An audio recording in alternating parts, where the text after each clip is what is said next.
expect to, oh, I ran the course at 30 miles an hour last year, to go out there and do that the first time. You don't need to do that the first time because you're not competing for a month or 2 months. Take your time, get back there, do what we said. Go out there on 2 skis and try to get the rhythm back, and then maybe go to 1 ski and start it slow. Everybody always gets into this. Oh, I just can't go that slow. I sink. Has anybody said that? Has any of you guys said that? Never.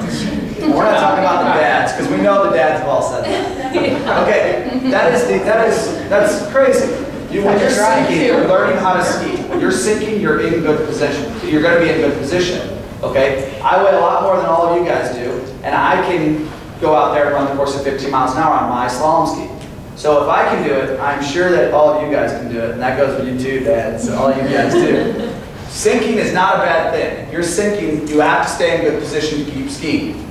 Okay? So don't be afraid to go slower at first.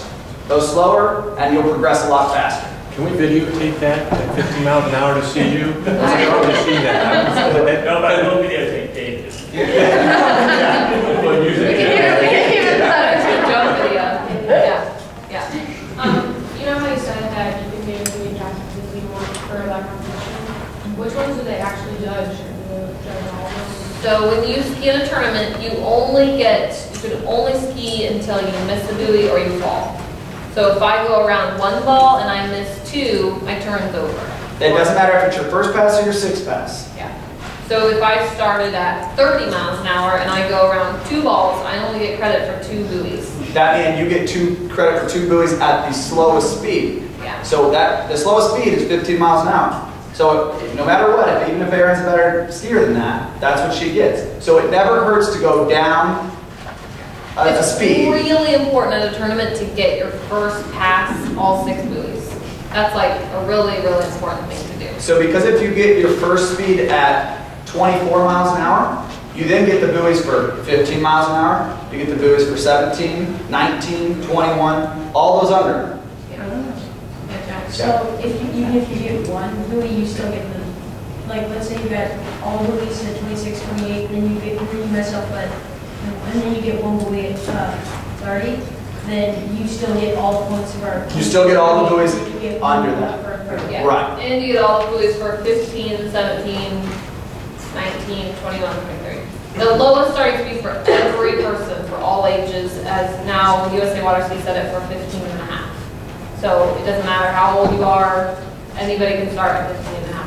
And then that's another good point. If you do go to a tournament and they say, and you guys don't have a perfect pass or 0 off, which is a speed control system, and they ask you, what speed do you want to go? And you say, I want to go 19. And they say, oh, well, 19.7 or 19.1. Just say whatever's as close as you can get to what you're used to skiing, and you won't even notice the difference. Don't get caught up on the speed. Just make sure it's as close to what you normally started. So if you guys are interested in, I think there's a lot of like YouTube videos and that sort of thing for watching for more positioning stuff. So I would suggest, pardon? I don't know, I haven't seen that one. Now that's a little bit different. Do some slalom. Yeah, more like slalom videos. Is it slalom or jumping? No. Yeah. So they're a lot more technical, and last year we kind of got really technical with it, so we wanted to kind of give just more of an overview. But really, when you're out there in the course, if you're really thinking of working on your positioning, like I said, always you want to think about just very basic positioning with your shoulders and your hips and your feet in line. And always just think about not breaking in the weights, not bending, and make sure that you get in that pendulum. A lot of times you'll hear it referred to, I know a lot of you are going to the bosses, and Julie a lot talks about the pendulum. Like on a clock, the pendulum that hangs back and forth. That's what we think about when we slalom ski, going back and forth and back and forth. Yeah. I always talk about, you guys know that game where you have the balls, like 5 or 6 balls, and you pick up one on one side, and then you let go, and it hits them. You know what I'm talking about? So that's exactly what a slalom course is. So you're the end balls. So you pick up this ball out here, and it goes out, you pick it out this wide, and you let go, and it hits the other balls, and then you can ski all the way out this wide. Okay, we always talk about skiing really wide and really far outside of the buoys. So if I pick up that ball at the end, and I only pick it up this high, this ball is only gonna go this high as well, right? Versus if I pick it up and I pull it all the way out here, that one's gonna come all the way out here as well. I think what she's trying to say is when you start, we don't want to go 2 feet outside the buoys at the beginning. We want to get as wide as we can to start the course, and then go for the gates. So a lot of times we'll say, get wider on the buoys, get wider on the buoys, and that just means you want to make sure you're getting a really strong pull right behind the boat. That's your strongest point, is right behind the boat. So you want to be pulling really hard, and you want to really think about being in a good position, and that'll shoot you out to the next buoy. So that, Any words of wisdom when you guys say get wide to hit the opening gate there? I think, am I saying that right, the opening gate? And then catching the right side of that gate? everybody has different timing, but when you guys first start at the beginning of this year and you guys say, okay, I'm ready, I've done my free skiing, I'm feeling strong, I'm ready to get into the course. Don't worry about missing the gates on the good side when we're training, which when I say the good side, guys, I mean this side, as close to this buoy as I can. So if we're gonna miss it all at the beginning, miss on this side, and then you'll start bringing it down the lake as you start to cut, and it's all a timing thing. You just could start getting closer to this point of the right gate buoy. A lot of times we teach people, we say, okay, miss on the front side, miss on the front side, because one ball is the most important buoy in the whole course. That you have a good one ball. A lot of people say that if you have a good one ball, you can run the whole rest of the course no matter what. But if you have a bad one ball, then it's really hard to make up and get on the rest of the buoys. So a lot of times we'll say, miss the gates on the front side, which that just means, just like Cole said, you want to miss them on this side, and then you can adjust a little bit to get in between, but it's not necessary when you're practicing to go through the gates every single time. On the wrong side too. That's a total no-no. I mean, so a lot of people that run the course. You never want to practice and go on this side, right here. You guys know enough now that if you do that, you know what? Don't. That time through the course isn't going to help you at all. So just stop, regroup, and start making some turns, and then start over for the next time, because we want to be hitting that right gate buoy. Can you, I know some of these kids will be interested in going to a first tournament this year. I know you touched a little bit on tournaments. Can you help them out with like Class C, Class F? Oh yeah, sorry. And what they might expect at a tournament at their level? Okay, so there's 3 divisions. There's girls and boys 1, girls and boys 2, and girls and boys 3. And it depends on what age you are. So you guys will all be skiing against people your own age. Yeah. So I think girls 1 goes to age 10. Yeah. So if you're under 10, you're in girls 1.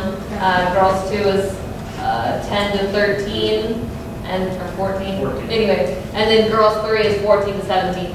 So 18.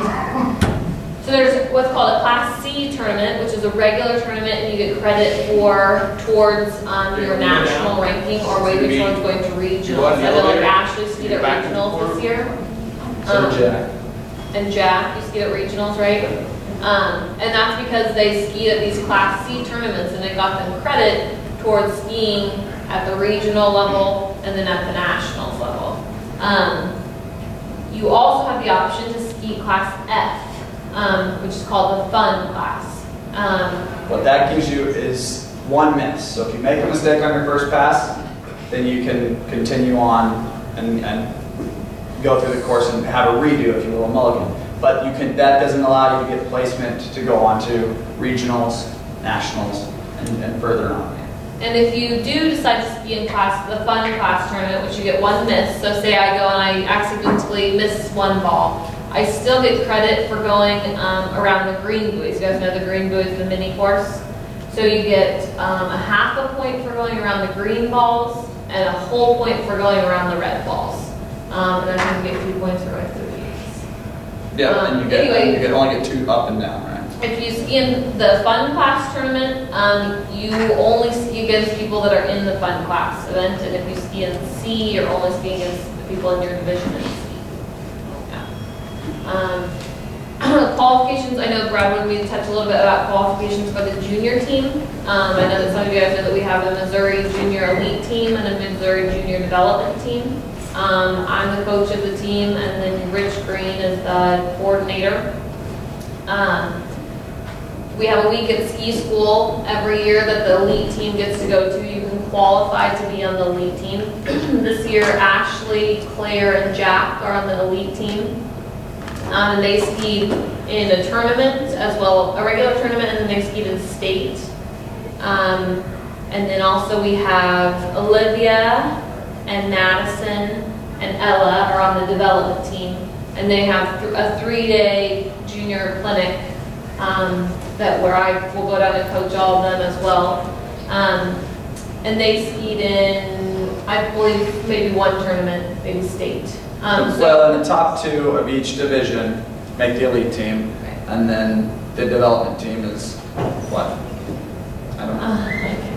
But anyway, if you guys, I think we have a lot of people developing. But anyway, if you guys are interested and you want to get, a week at ski school, start begging your parents to take the tournaments. Really fun. You can go to tournaments, and ski school is awesome. All the kids come and they just have a big party and play all the time. And you ski 4 sets a day for a week, 5 days. Then you can do slalom, trick or jump, or all 3, or whatever you want to do. And it's just a really fun kind of time where all the kids get together. Is that why it's called The fun is fun because you get to try again. Yeah.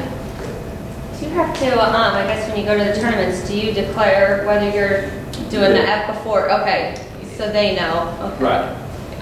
As far as for judging purposes. Yeah, okay. And then also, what did you say the month cutoff was between the girls 1 to 2?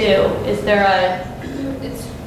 It's whatever you are January 1st of that year. So you could potentially be a bit older than everybody else. Okay, because I have a daughter that just turned 10 yesterday. So she's still getting girls 1. She's getting girls 1 this year. Okay.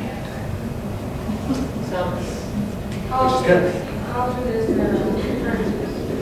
We in Missouri we're gonna have 4 tournaments this year. That's including state. And there are tournaments over in Illinois. I know a lot of people are going over to Illinois just across the river, so it's almost closer. So you guys can get as many. I mean, we're going to do 10 to 12 tournaments this year, and that doesn't include any other pro tournaments. So at the end of the year, we'll have 15 to 16 tournaments. and your parents can look that up. Or you guys can. I'm probably sure you're better at looking up who your parents are. It's at usawaterski.org. You can figure out where where all the tournaments are. But state is a really fun tournament to go to. Everybody's there, we do trophies, and we have a big party afterwards and an auction, and all the kids, get together and run around. It's really fun. So, any other slalom, or if you want any questions on trick or jump? Well, I have a question. I guess with girls 1, do they do the jump also, or do they do just, okay. That doesn't happen until girls, no wait, girls 2 doesn't even do it. Girls 2. Okay, so girls 2 and boys 2. Okay, so girls, okay. Girls 1 But do they do tricks, or do they Yeah. only do slalom? Trick Okay, and so this slalom. is trick and slalom. You technically can still jump in girls. If you're the age of girls 1, you can jump in the girls 2 event. But you can compete against the girls 2. Oh, okay, so you But you can don't go up, but you can obviously, you can't go down.